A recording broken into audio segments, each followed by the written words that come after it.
iLearner. Learn today, lead tomorrow. Hey there, fellow deep divers. Yeah. Ready for a deep dive into a topic that's pretty crucial for anyone in a high-hazard industry. Oh, yeah. Today, we're diving into the world of corporate governance for process safety. All right. Our guide for this deep dive is a 2012 OECD guidance document put together by a team of international experts. Interesting thing is this document isn't just about like nuts and bolts safety procedures. All right. It goes straight to the top, targeting CEOs, board members, anyone with the power to shape a company's culture. Yeah. It's recognizing that preventing these big, huge, catastrophic accidents isn't just a technical challenge. It's deeply tied to leadership. That makes sense, yeah. Yeah. A company can have the most detailed safety manuals in the world. Oh, yeah. But if the leadership doesn't actually care about safety, Right. those manuals are just collecting dust. Exactly. And the OECD guidance really hammers home that point. Okay. It paints a really, really vivid picture of what's at stake, Yeah. highlighting the potential consequences of process safety failures. And we're not just talking about fines or temporary shutdowns here. No, not at all. Yeah. The guidance goes way beyond that, talking Yeah. about the potential for harm to people Mm-hmm. and the environment, major business disruptions, Yeah. financial losses that can include things like rising insurance premiums Right. and plummeting share prices and reputational damage that Yeah. can be incredibly difficult to recover from.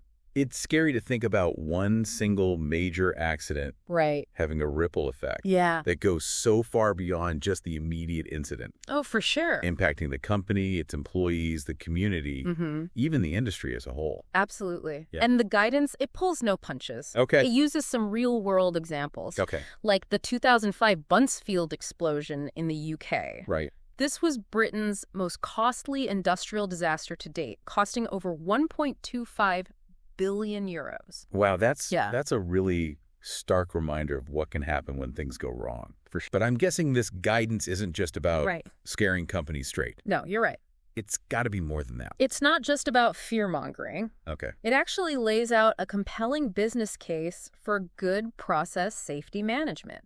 Okay. The OECD argues that effective process safety isn't just a cost, it's a smart investment that can deliver tangible business benefits. So it's not just about avoiding disasters. Right. It's about running a more efficient and profitable operation overall. Precisely. Okay. Think about it, fewer accidents mean less downtime, Right. which translates to higher plant availability Mhm. and more predictable maintenance budgets. Makes sense. It can also mean a longer lifespan for your plants and equipment, Okay. improved efficiency and flexibility in your operations, Right.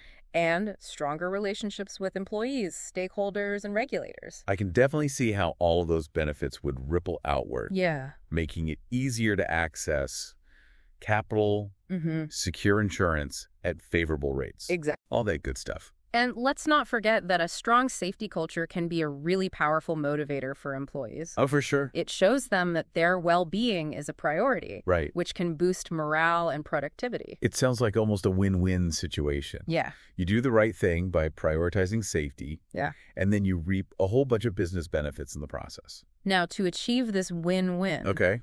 the guidance dives into the 5 essential elements of good process safety governance. All right, let's hear it. And it all starts with leadership and culture. Makes sense, setting the right tone at the top. Right. That seems like it's absolutely crucial Yeah. for creating a culture where safety is truly valued Mhm. and practiced every single day. The guidance really emphasizes the importance of leaders walking the walk, Right. not just talking the talk. Right. Think of a CEO who regularly makes time for safety tours, Yeah. asks tough questions about potential risks, Right. and celebrates employees who speak up about safety concerns. Mm. That sends a powerful message throughout the organization. Absolutely. It shows that safety isn't just some Right. abstract concept. Yeah. It's a core value Mm-hmm. that drives every decision and action. Exactly. Okay. The next element the guidance emphasizes is risk awareness.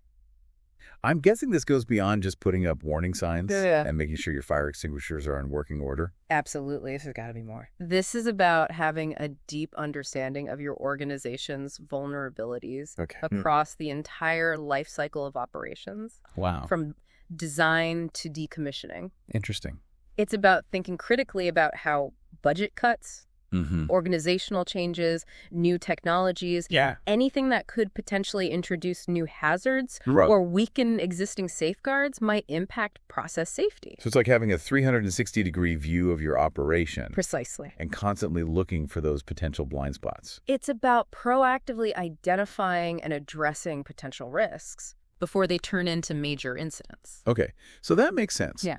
But then how do companies translate this risk awareness into action? That's where the third element comes in. Okay. Information. Information. This is about gathering data, analyzing it, and using it to drive continuous improvement in your process safety performance.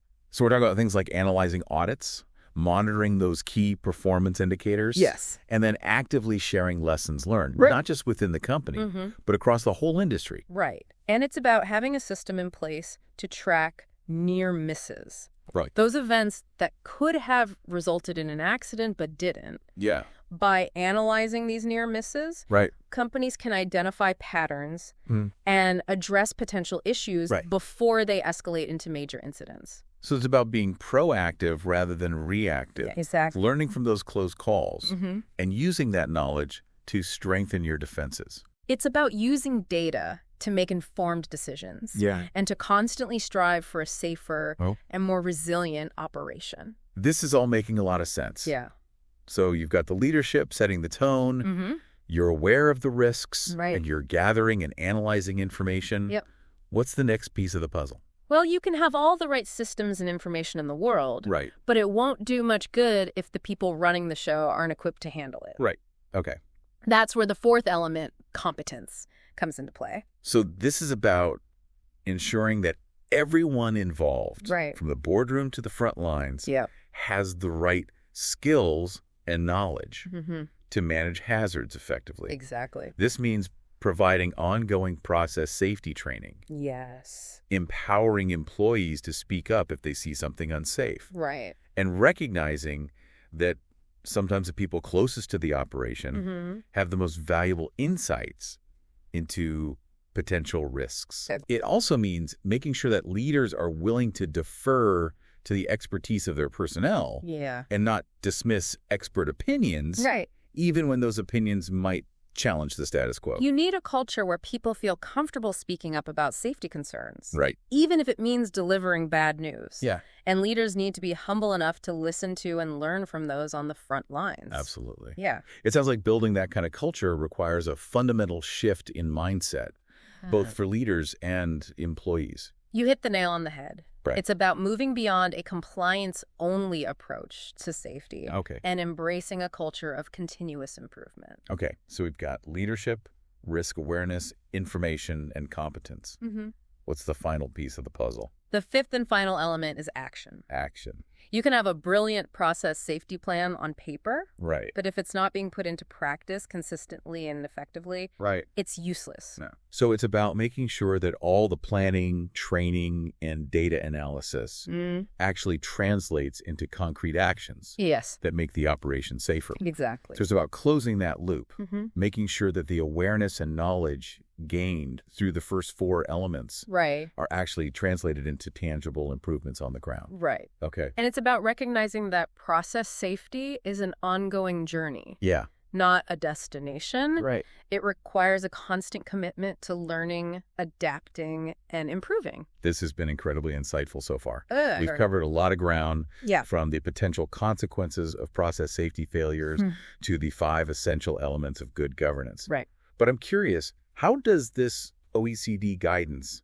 actually translate to the real world? Well, the OECD guidance gets really practical by providing a set of self-assessment questions for senior leaders to reflect on their organization's performance in each of these 5 key areas. And these questions are meant to be answered honestly, not delegated away. I'm always a fan of a good self-assessment. Yeah. It's a great way to hold up a mirror and see where you're excelling and where you might need to make some improvements. For sure. Let's dive into some of those questions, shall we? Sounds good. Okay. Let's start with the first element, leadership and culture. Okay.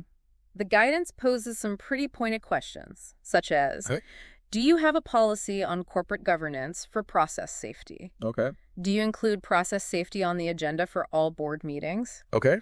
Do you have a designated board member responsible for process safety? Those sound like pretty basic questions. Right. But I can see how they would quickly reveal whether process safety is truly embedded in a company's DNA. Exactly. Yeah. And the guidance doesn't stop there. Yeah. It goes deeper, probing the reporting culture by asking, Okay. do you actively work to remove any barriers to the reporting of bad news up the management hierarchy? That's a crucial question. Yeah. Because in some organizations, there's a real fear of retribution for being the bearer of bad news. Yeah. Which can create a culture of silence that allows potential hazards to fester. Right. Yeah, very dangerous. Healthy safety culture encourages open and honest communication. Right. Even when it's uncomfortable. Absolutely. Yeah. So the guidance is really pushing leaders to consider not just their policies and procedures, but also the unspoken norms and behaviors that shape their company safety culture. You got it. Okay. It's about recognizing that leadership isn't just about giving orders. Right. It's about setting an example and creating an environment where everyone feels empowered to speak up about safety concerns. This is all fascinating stuff. Yeah. But I'm sensing a natural break point here. Okay. Let's take a quick pause. All right. And come back to explore the rest of these self-assessment questions and the remaining elements of process safety governance in just a moment. Sounds good.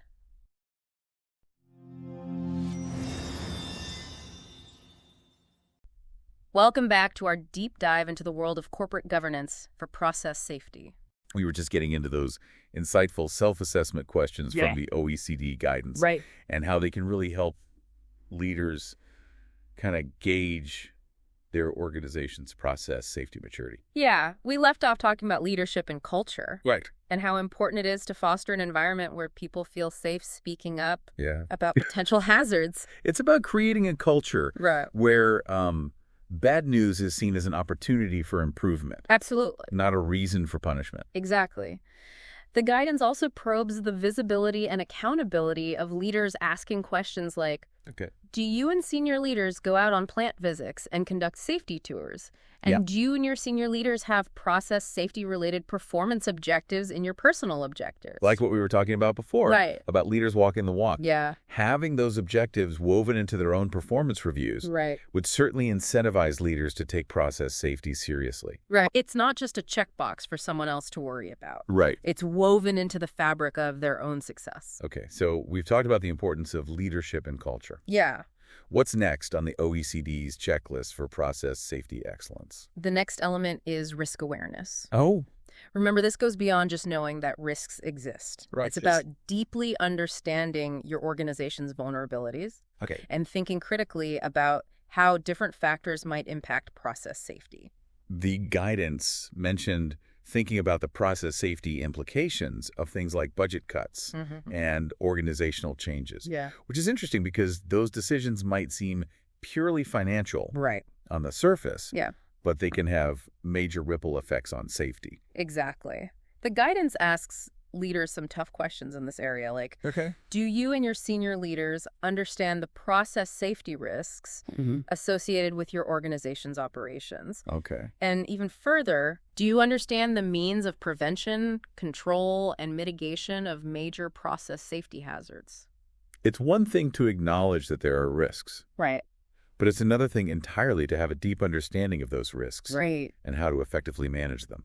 And that understanding needs to go beyond normal operations, too. The guidance also emphasizes the need for systems that help you identify areas of weakness, whether that's through regular inspections, trend analysis, or process safety performance indicators. So it sounds like it's about being proactive. Precisely. Constantly looking for ways to strengthen your defenses. Rather than waiting for something to go wrong before taking action. And the guidance even gets into how budget decisions can impact process safety. It asks, when allocating or even reducing budgets, do you and senior leaders consider the requirements of the different plant sites based on their age, condition, environment, nature of hazard, past performance, incidents, etc.? That's a great point. Sometimes cutting corners to save money can backfire in a big way. Oh, yeah.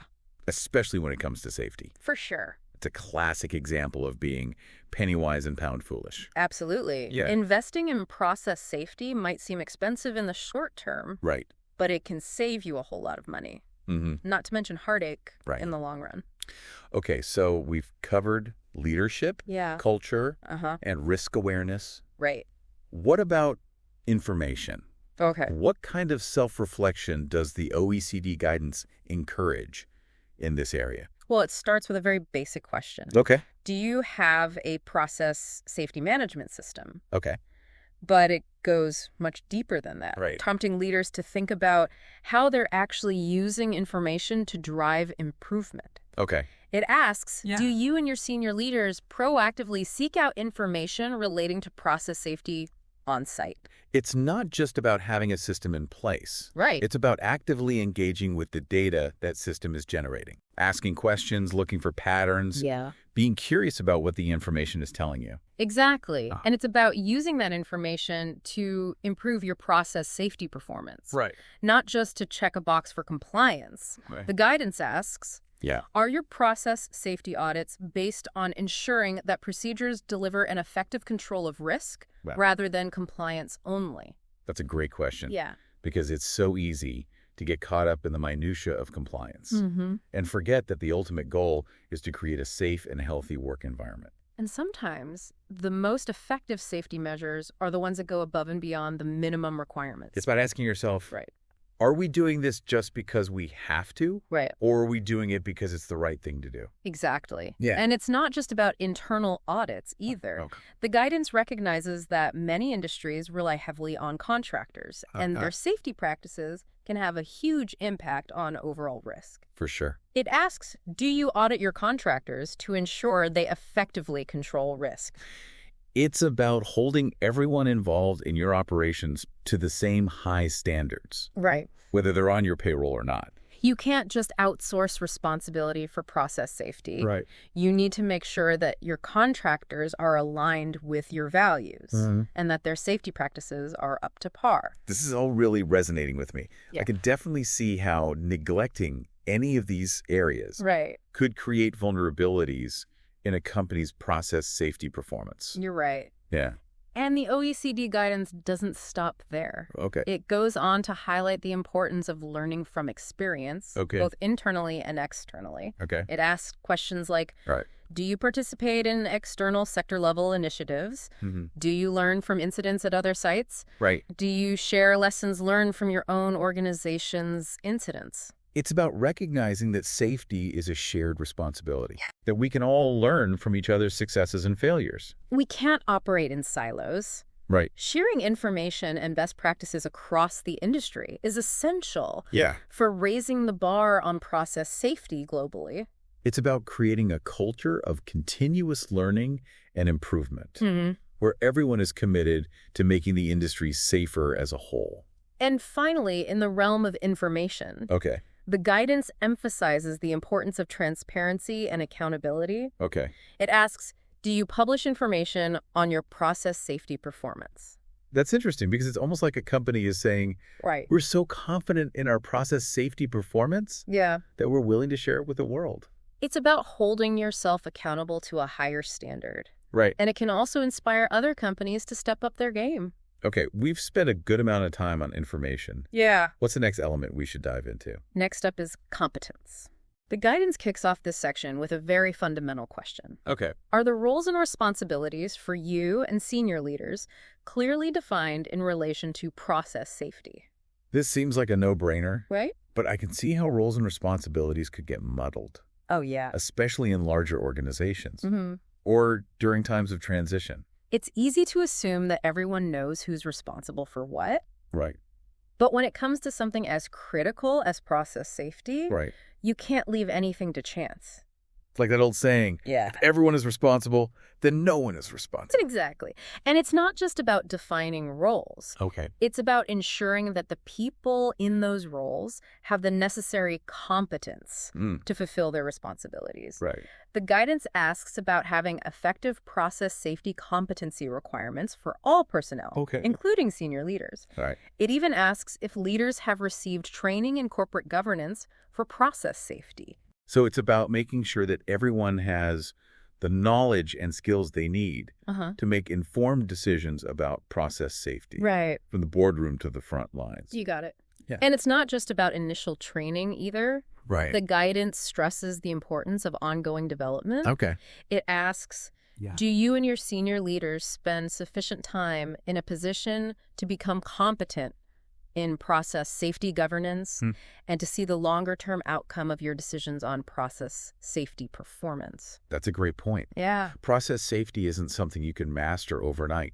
Yeah. It takes time, experience, and a willingness to continually learn and adapt. Exactly. And it's not just about technical expertise either. Okay. It's also about understanding how seemingly unrelated decisions can have a major impact on process safety. Right. The guidance asks, do you consider potential process safety risks when making commercial decisions? That's an interesting point. Yeah. It's about recognizing that every decision, Right.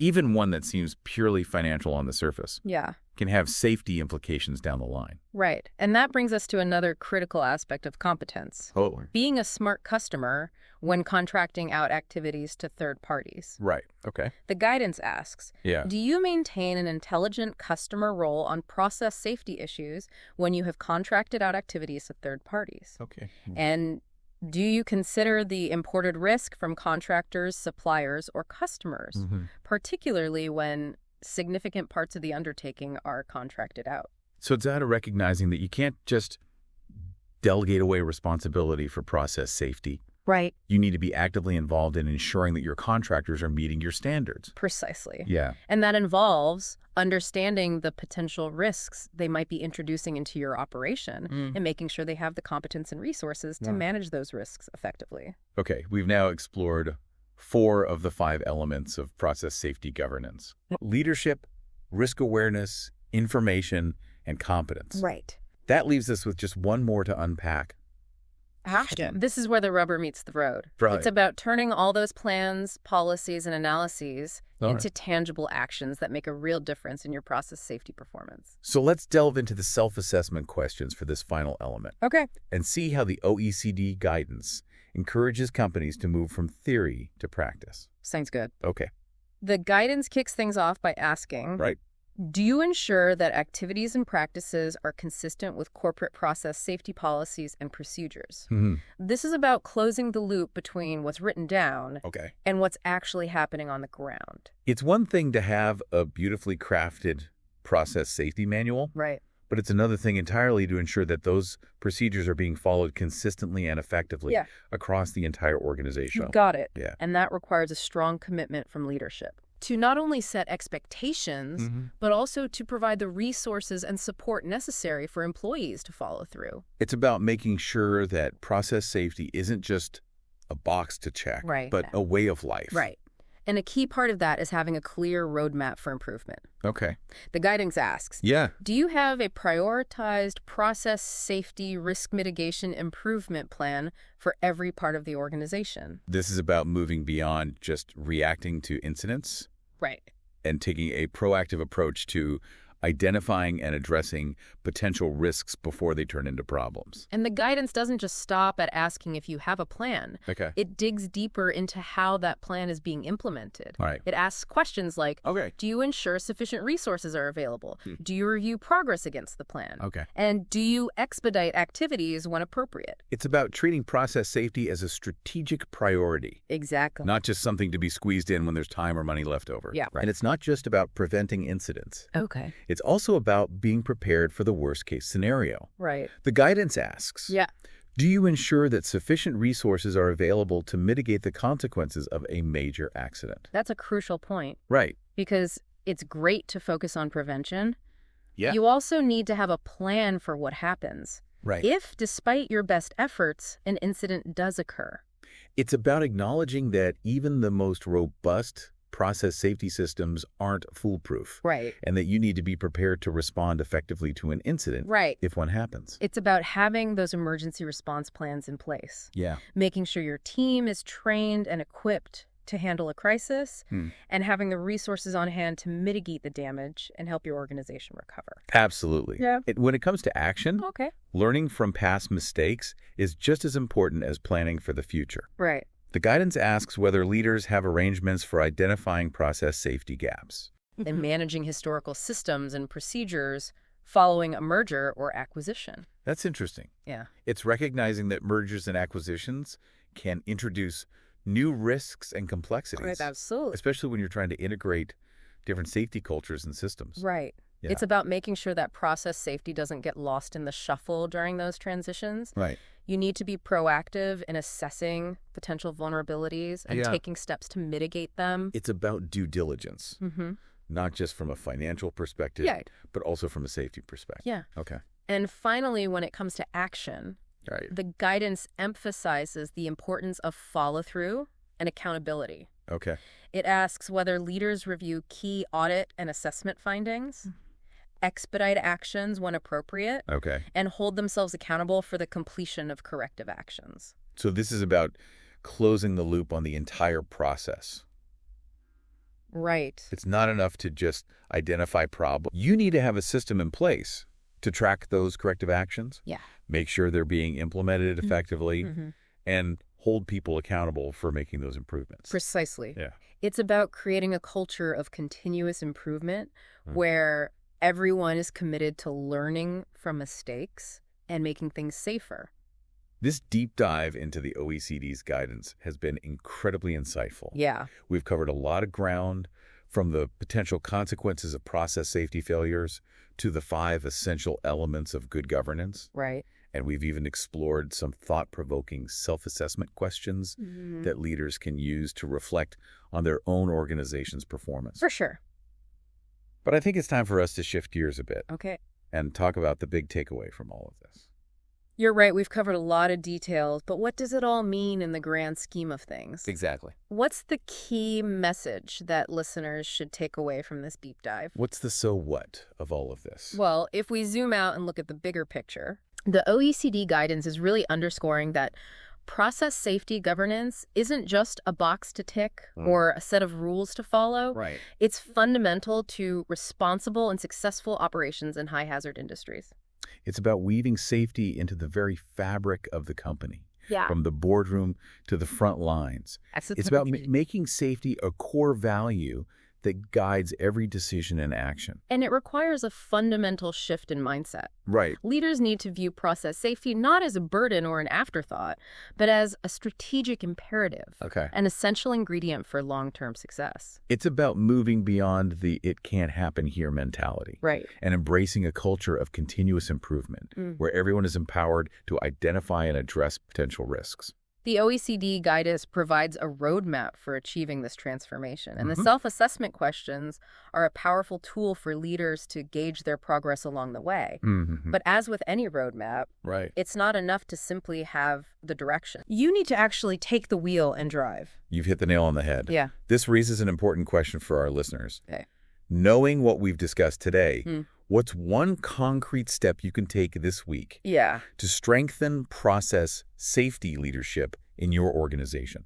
It could be as simple as scheduling a safety tour, reviewing your company's process safety policy, or having a conversation with your team about reporting concerns. Right. The important thing is to start somewhere. Yeah. And to keep the momentum going. And remember, you don't have to reinvent the wheel. Right. The OECD guidance document and the other resources we've mentioned are excellent starting points. Absolutely. They offer a wealth of knowledge and practical advice to guide you on your journey to process safety excellence. It's about taking that first step and then continuing to learn, adapt, and improve along the way. Well, folks, we've reached the end of our deep dive. We hope you've surfaced with a renewed appreciation for the critical role of corporate governance in process safety. Yeah. And that you're feeling inspired to make a difference in your own organizations. We've covered a lot of ground today, but remember, this is just a starting point. Right. We encourage you to explore the full OECD guidance document and the other resources we've mentioned for a deeper dive into this crucial topic. Thanks for joining us on the Deep Dive. Until next time, stay curious and stay safe. So we've explored the 5 essential elements of corporate governance for process safety. Right. And we delved into some of those thought-provoking self-assessment questions. Yeah, it's been quite a journey unpacking this OECD guidance document. Definitely. But before we wrap up, I'd love to touch on something that we mentioned earlier, the business case for process safety. Yes, moving beyond just the ethical imperative and looking at the tangible benefits that companies can reap. Exactly. We talked about things like reduced downtime, more predictable maintenance budgets, and stronger relationships with stakeholders. And let's not forget about the potential positive impact on a company's reputation and access to capital. Imagine being known as an industry leader in process safety. Oh, yeah. That kind of reputation could be a major competitive advantage. Absolutely. Investors are increasingly looking for companies that are not only profitable, but also responsible and sustainable. And a strong track record in process safety can be a powerful signal of both. It shows that a company is thinking long-term, that they're not just focused on short-term profits, but on building a sustainable business that prioritizes the well-being of its employees, the community, and the environment. It's about recognizing that process safety is an investment, not just a cost. And that investment can pay off in multiple ways, from a healthier bottom line to a more engaged and motivated workforce. It's about creating a virtuous cycle where a commitment to safety drives business success, which in turn allows the company to further invest in safety, leading to even better outcomes. It's a win-win situation for everyone involved. Well said. So as we wrap up this deep dive, I want to leave our listeners with a final thought-provoking question. Ooh, I love a good challenge. What do you have in mind? Imagine you're a CEO who's been listening to this deep dive. And you're feeling inspired to strengthen process safety leadership in your organization. What's the first thing you would do when you get back to the office? That's a great question. It really gets to the heart of turning knowledge into action. Exactly. What concrete step would you take to demonstrate your commitment to process safety and start driving meaningful change? Well, I think the first thing I would do is gather my leadership team and have an open and honest conversation about our company's process safety culture. I like that. Yeah. Starting with a dialogue to assess where you stand and identify areas for improvement. Exactly. It's about asking those tough questions that the OECD guidance prompts. Like, do we truly prioritize process safety at every level of our organization? And are we doing everything we can to foster a culture where people feel safe speaking up about concerns? It's about holding up that mirror and being willing to see both the strengths and the weaknesses of your current approach to process safety. And then based on that assessment, you can start developing a plan for improvement. It's about moving beyond just talking about safety and taking concrete actions to make your organization safer and more resilient. And remember, it's an ongoing journey, not a destination. There's always room for improvement and learning. Well said. So to all our listeners out there, I challenge you to take that first step towards process safety excellence. Remember, even small actions can have a ripple effect, leading to a safer and healthier work environment for everyone. Thanks for joining us on this deep dive into the world of corporate governance for process safety. Until next time, stay curious and stay safe.